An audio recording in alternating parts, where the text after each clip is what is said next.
and head to head and the Kotoko default had to fuck a defeat me say Gaka Mr. Kujo fianumu Gaka no abrapia mo Gaka no top 4 no nkeda so wo and ye 4 clubs am mo akobo top 4 ya we are sure that this season can be easy edi ama Gaka for no every for can be easy am because has betia say head to head enyo mo free top 4 no Kotoko gobo and come to me nyahwe.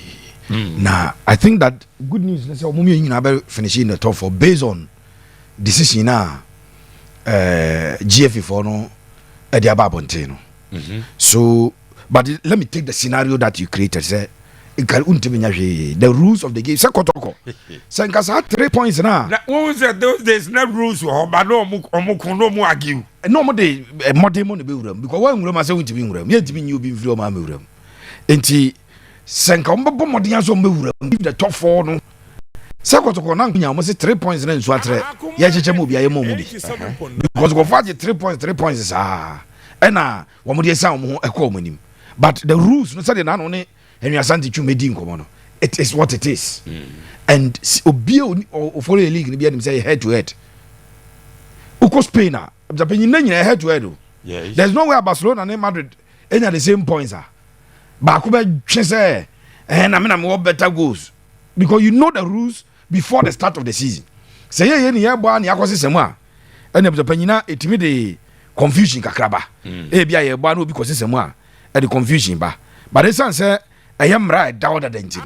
Obi anim dada and me sure say enka banka Gaka for na ngombeti ase akoyi okay everybody omo extend me ekobot top 8 eti Gaka no always they wish to have that but say we no nka be dey obi afrim say the league table but e bia be like you about top 6 say about top 8 about top 6 je bia comment top 6 but untimi nko yi obi e wo ana say what the has because has scored 14 plus 14 go plus 10 say the same scenario say has be Roma all lose Kotoko eti there's nothing anybody could have done. Of course, supporters in combat match home, I am who the day, Akasa or Juan, I am praying and fine to see, but at the end of the day, the rules would always stay.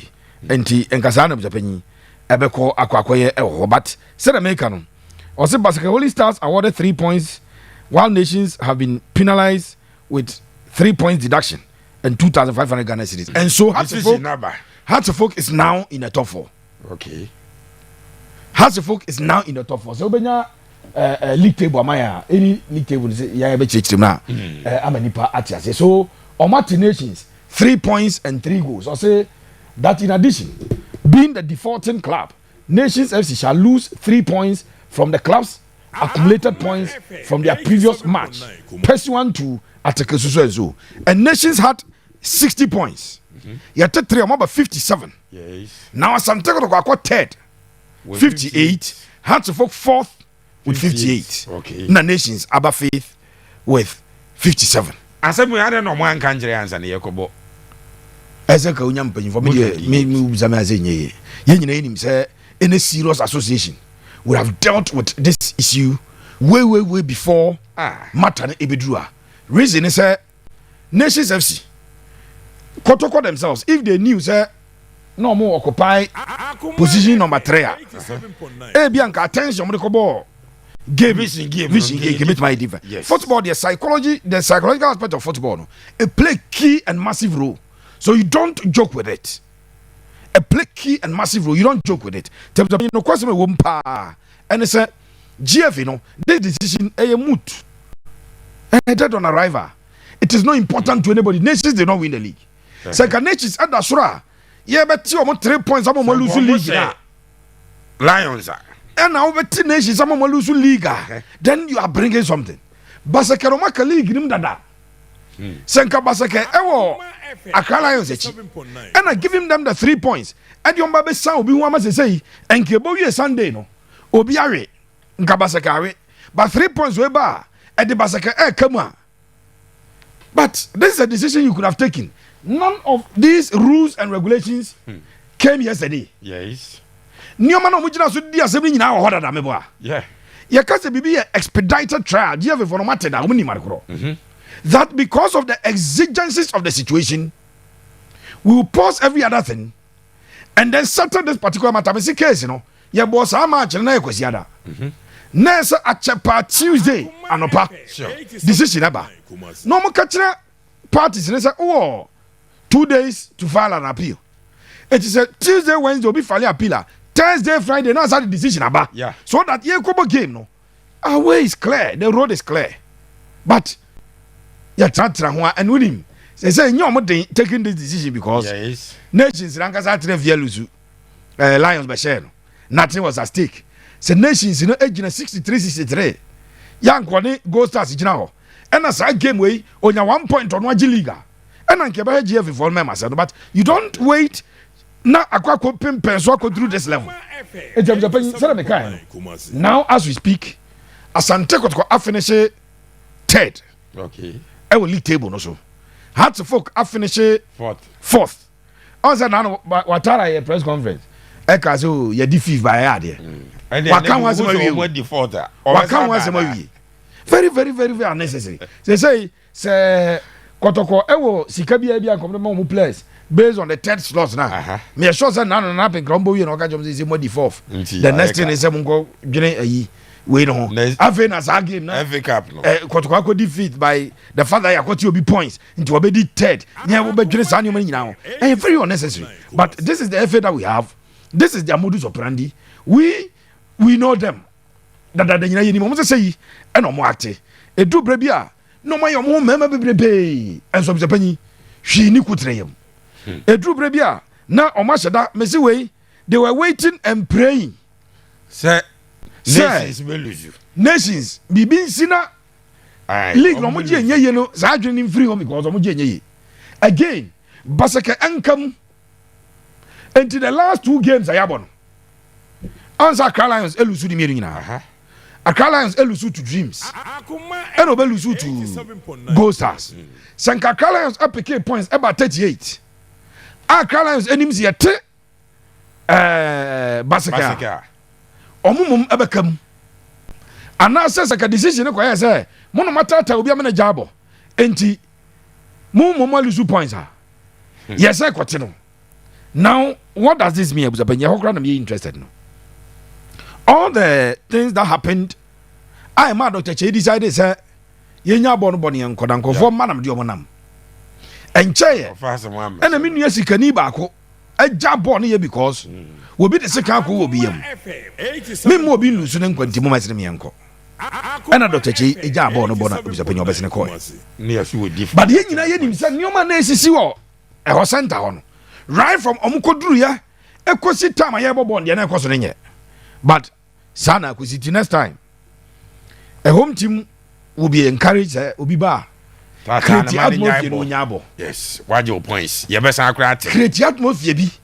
No nyabo, especially Ebias any akrono. Yes, Antena, will be baby sano because they say nations, you know. House of folk no to be sound. Yeah. Enti, you are oh manko for oh shanko for kutupa. China me penaban. Say it's a decision way. It will embolden people. Okay, game no. You better what do any sound what jabo. Now jabo. Yeah, you been 3.3 goals. Eh, be a match. I'm going to be short 3. Also near 2 again. I'm saying. Let's take this scenario. Assume sir, numbers of clean nations now avoid relegation. Yeah, 10 nations. Remember, Basaka come here some 3 points. And your man said this is you were communicating with the penny. But we could have avoided this if the GFA was a serious body. Say GFA ni nipa. Omu serious. Omu said Debbie. Match we there. The na was the penny. Na so check Kotoko ne has Accra no nimza. Yes. As I talk Kotoko has Accra. Yeah. No bia omu no bia ngoje league. But that game we there na wom no. The implications thereof. One was trying to win the league. The other was trying to escape relegation. The opposite was escaping relegation in home. The opposite was league in away. Another club, our interest there, one not to fear so your results are a bit more cusino. And let's take this game as a category A game. Let's organize security. Nian Konia Kobabona Sumdium Mrano. GFA force derby. the normal team home team they take care of security as some of the 70 ba nations could do almost 20 now I'm a fair PR of a year basake Alfred or say woman no in a perimeter in a posse for no man uniform to a mom in a perimeter in a mimi nimu yes here day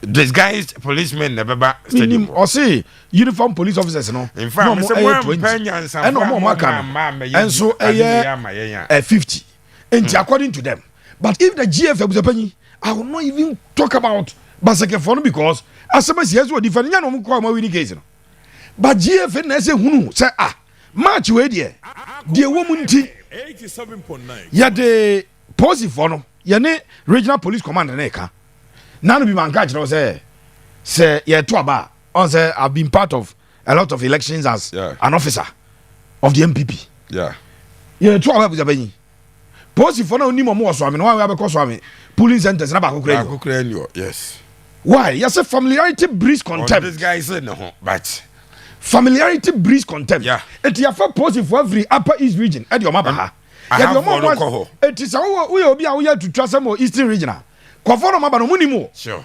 Until they will arrest you. No more ADP. But say, oh, post for more area on an area about one as well. Oh, wait there, a big man or how? Oh, wait there, oh, Yahe, oh, Mudia Munchain, Yanin Kasa, wait there, Yahe. Or Mudi, wait there, Yahe, sir. Then the Pacrona cause a problem. And what the corner Yanasi. So clearly, the penny, the top four now decided, and still top four no grano. I'm not sure the two teams because hard to folk are accepted to talk about the Eco Cup. Asante Kotoko, Miguso next week, and this week I'm more exclusive. Kotoko because South Africa be. And time I order top four best crown. I have told you previously, sir, the spirit of the top four competition, I am still for it. Sure. Shasa Breno, near Bowremam, your 4 reps of Africa. But you see, Pipi, who got fat of 4 bar? Why grand a best sponsor? Or best sponsor did. Shadia see if we are may top 4 teams. Yeah. When the interested, sir. What in who bishop? And I make I say top 4 clubs. Yes, they are the worthy top 4 clubs according to Mrano Mudia Jumano. And is that what we all look for? Yegina per competition. Yes. And yet what we look up to any. Dear Omumra Nechan Mudia Juma. Some Rana, and Macrona. I mean, the 3 points and 3 go chobi kwa 1 Pagrona and Trabas Mantonzu. And no, but Sakausha, this top 4 say, oh, hard to folk, oh, Kotoko, oh, Bibiani Gold Stars, oh, the other club cry, why cry, top 4, Heart of Lions, Pando out of Lions, who have done so well, and they have history in this top 4. Pando out of Lions and top 4, share Kotoko. The late Shosho Kwache Bozi Mobile, Pando out of Lions. So there's a lot of history behind that competition, but I doubt because Kotoko ebe too kind, has ebe too kind. As I was saying, me say the spirit of the top 4.